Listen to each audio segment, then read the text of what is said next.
Hello everyone, welcome to my channel Psycho Study. I am Nishu Rawal and in this channel you will get the informative and comprehensive videos of psychology honor courses of IGNOU and I hope that you will like the content. So before jumping to the video, don't forget to subscribe to my channel and hit the bell icon.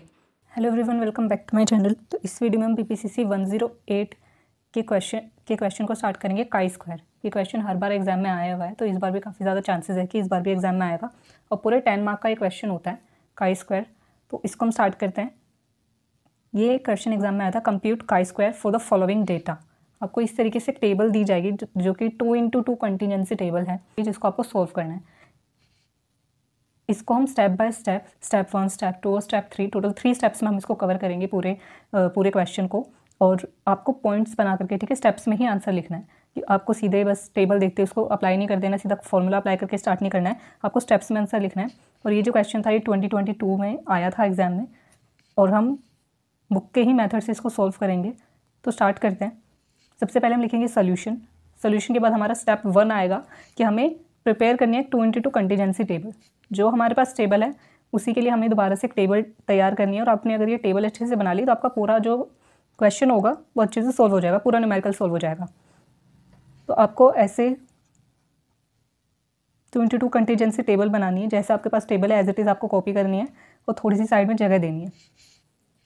सबसे पहले जो भी आपके पास column है, ठीक है, यहाँ पर सबसे पहले आपको लिखना है ए और इसके एडजेसेंट में आपको लिखना है बी। और ए के नीचे बी नहीं आएगा, ए के एडजेसेंट, ए के साइड में ही जो दूसरा कॉलम है इधर ही आपका बी आएगा और ए के नीचे आएगा आपका सी और बी के नीचे डी। आपको इसी फॉर्मेट में इसी तरीके से आपको लेबलिंग करनी है हमारे नंबर्स की। आप अपनी तरफ से कि आपने सबसे पहले सी लिख दिया, किसी को डी दे दिया, ऐसे नहीं करना है। सबसे पहले ए आएगा, ए के साइड में जो ए के नीचे हमेशा सी आएगा और बी के नीचे हमेशा डी आएगा। आपको इसी फॉर्मेट में लिखना है। अब आपके पास जो ये नेक्स्ट रो है, इधर क्या लिखना है, इधर आप लिखेंगे ए प्लस बी। आपको हॉरिजॉन्टली और वर्टिकली दोनों तरीके से सम करना है। A plus B, A plus B क्या है, आपको 20 + 25 प्लस करना है जो कि आपका आएगा 45।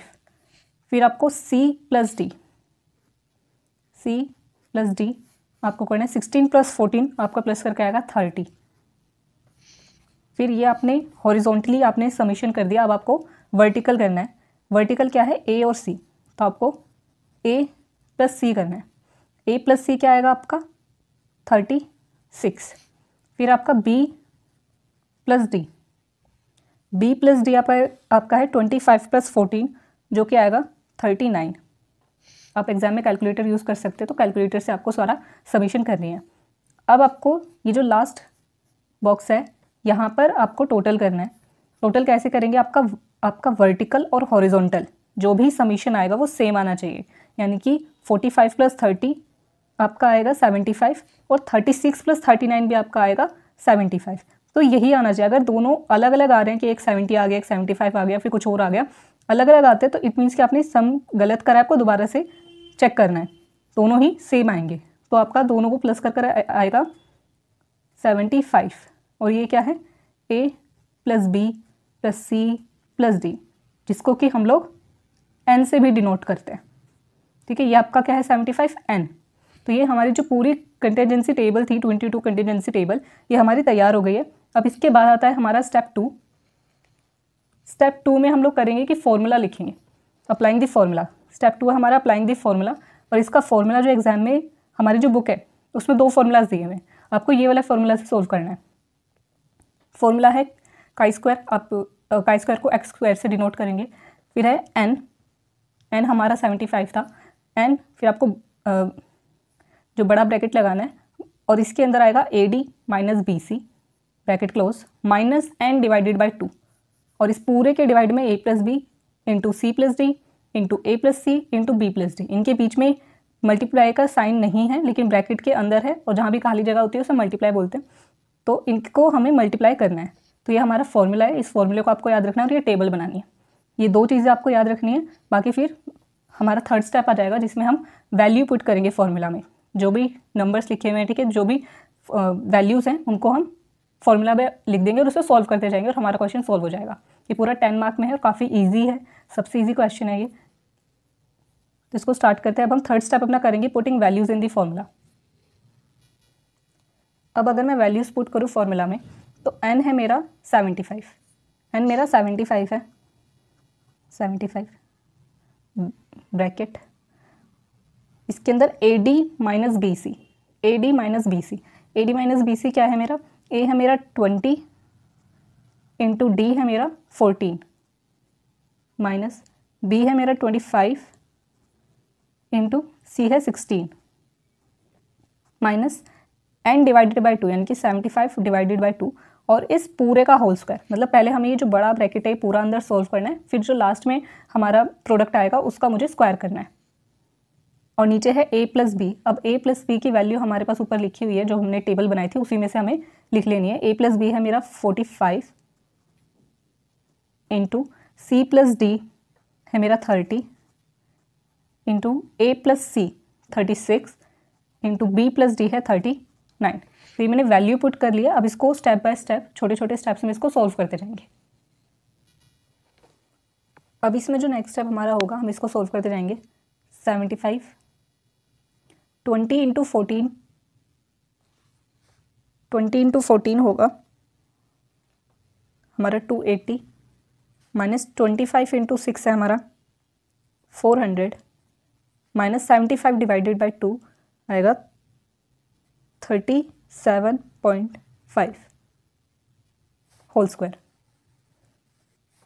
अगर मैं नीचे 45 इंटू 30 इंटू 36 इंटू 39 में कंप्लीट लिखूँ तो ये आएगा मेरा 1895400। आप कैलकुलेटर का यूज़ कर सकते हैं एग्ज़ाम में। फिर हमारा नेक्स्ट स्टेप है 75 280 माइनस 400 हमें करना है। 280 माइनस 400 आएगा मेरा माइनस का 120 माइनस 37.5 और इसका whole square divided by denominator में 1895400। नेक्स्ट स्टेप आएगा 75। अब मुझे ये अंदर की जो वैल्यू इसको सोल्व करना है। माइनस माइनस दोनों वैल्यूज़ क्या है, माइनस के तो ये एडिशन होगा। यहाँ पर आपको अगर नहीं समझ में आए कि एडिशन होगा सब्ट्रैक्शन होगा तो सीधा वैल्यूज़ को कैलकुलेटर में पुट कर देना, वो अपने आप आपको सॉल्व करके दे देगा।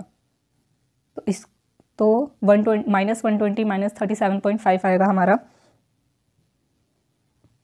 माइनस का 157.5 और इसका होल स्क्वायर और डिनोमिनेटर में सेम वैल्यू हम लोग लिख देंगे 1895400।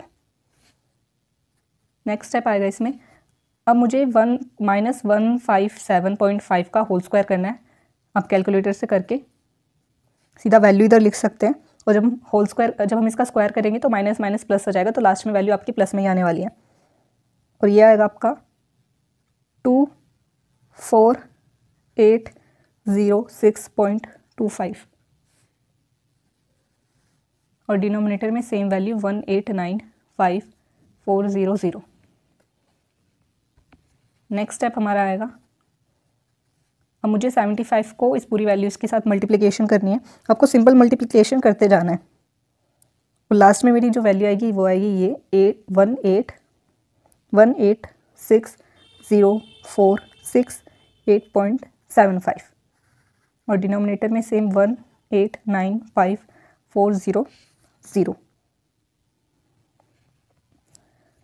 और लास्ट हमारा जो एक्स स्क्वायर आएगा इन दोनों को हमें डिवाइड करना है और वो आएगा मेरा 0.98। आपको लास्ट की 2 डिजिट्स ही लेनी है। आपका जो कैलकुलेटर में वैल्यू बहुत लंबी आएगी, आपको सिर्फ पॉइंट के बाद की दो डिजिट्स लेनी है और इसको आपको हाईलाइट कर देना है, यानी कि बॉक्स में बंद कर देना है। तो ये आपका जो लास्ट का स्क्वायर क्या है 0.98 और इसको हम स्टेटमेंट में लिख देंगे अपने लास्ट में आंसर को। और लास्ट में हम स्टेटमेंट लिख देंगे therefore the value of chi square for the given data for the following data is chi square is equal to 0.98। हमें यहाँ पर कोई भी हाइपोथेसिस बनाने के लिए या फिर हाइपोथेसिस को प्रूफ करने के लिए कुछ भी नहीं पूछा था, तो हमारा आंसर इधर ही खत्म हो जाएगा। ना कोई सिग्निफिकेंस हमें पूछा था, तो हमें सिंपली हमें कंटीजेंसी टेबल बनानी है। 2 इंटू 2 कंटीजेंसी टेबल को बनाना है, फॉर्मूला लगाना है। ठीक है, फॉर्मूला लगाने के बाद वैल्यूज़ फॉर्मूला में पुट करिए। ये 3 स्टेप करते ही हमारे सारे हमारा पूरा जो कंटीजेंसी टेबल थी वो बनकर हमारा पूरा काई स्क्वायर का आंसर आ गया है। तो इसी तरीके से आपको एग्जाम में से सॉल्व करना है और फॉर्मूला याद रखना है, कंटीजेंसी टेबल कैसे बनाई है वो याद रखना है, वैल्यूज़ कैसे पुट करनी है, कैसे लेबलिंग करनी है, बस वो याद रखना है और आपका पूरा 10 मार्क्स का आंसर आपका सॉल्व हो जाएगा।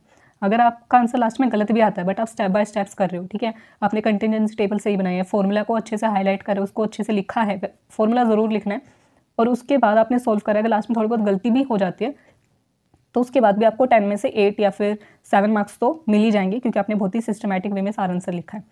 तो आज की वीडियो में इतना ही। आई होप कि वीडियो आपको अच्छी लगी हो। अगर कोई भी क्वेरी रह जाती है आप कमेंट सेक्शन में लिख करके बता सकते हैं और वीडियो अच्छी लगी तो वीडियो को लाइक कर देना, चैनल को सब्सक्राइब कर देना और मिलते हैं नेक्स्ट वीडियो में। और इसी का एक नेक्स्ट क्वेश्चन मैं कमेंट सेक्शन में लिख दूंगी, उसको पिन कर दूंगी, तो आप उस क्वेश्चन को सोल्व कर सकते हैं और प्रैक्टिस कर सकते हैं अपने chi² की।